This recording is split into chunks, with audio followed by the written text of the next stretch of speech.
Hello po. Ang ating pong lulutuin ngayon ay nilagang baboy. At sa ating pong lulutuin, ang aking pong karning nakagayak ay purong laman kasi po ito po yung available natin. So ang una ko pong gagawin, lalagain yung baboy, tapos po kapag nalaga na ng konti, hahanguin po ito at huhugasan, tapos itatabi po muna. Dahil po isasangkot siya muna natin yung mga sangkap. Let's start na po. Mag-isa po tayo ng pinitpit pong bawang sa konting mantika. So, isasangkot siya lamang po natin hanggang sa medyo mag-golden brown na po yung ating bawang.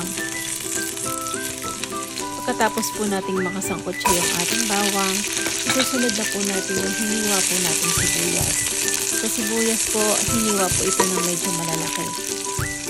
Hahalo-haloin lamang po hanggang sa mag-translucent na po yung ating sibuyas at isusunod na po natin kaagad yung isinabot po natin kaninang baboy. Ngayon po, pag nailagay na po yung baboy, sasangkot siya lamang po ito para kumapit po dito yung aroma po ng bawang at sibuyas na ating ginisa po kanina. Pagkatapos pong maisangkot siya yung baboy, lagyan na po natin ng patis at halo-haloin lamang po natin. Ngayon po ay pwede na rin natin ilagay yung ating pamintang durog at buo. Sinamahan ko po ng durog para po mas maging malasa po yung ating karne habang pinakukuloan po mamaya. Haluin lamang po natin mabuti. Pagkatapos pong maisangkot siya, lalagyan po ito ng pork cubes.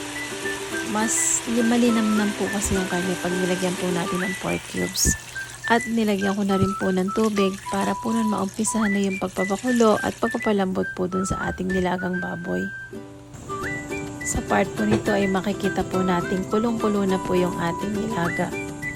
Pero ipagpapatuloy po natin yung pagpapakulo at pagpapalambot po dun sa karne bago po natin lagyan ng ating mga panlahok na gulay.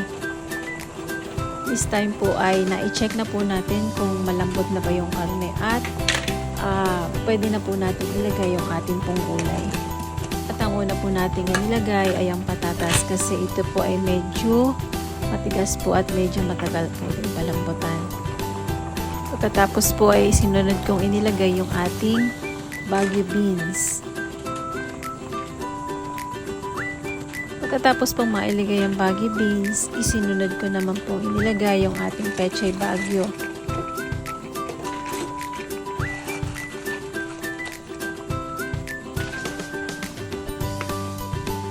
At isinunod ko na din pong inilagay yung ating pechay na Tagalog. Mas gusto ko po kasing pinaghahalo yung pechay Baguio at saka po yung pechay na Tagalog sa nilaga kasi masarap po yung kombinasyon nila. So pagkayari po nun, ipiniibabaw ko na din agad yung paborito ko pong repolyo. Saka ko po tinakpan para po nun magpantay po yung luto ng ating gulay kasi iha-half cook lamang po natin yung mga gulay.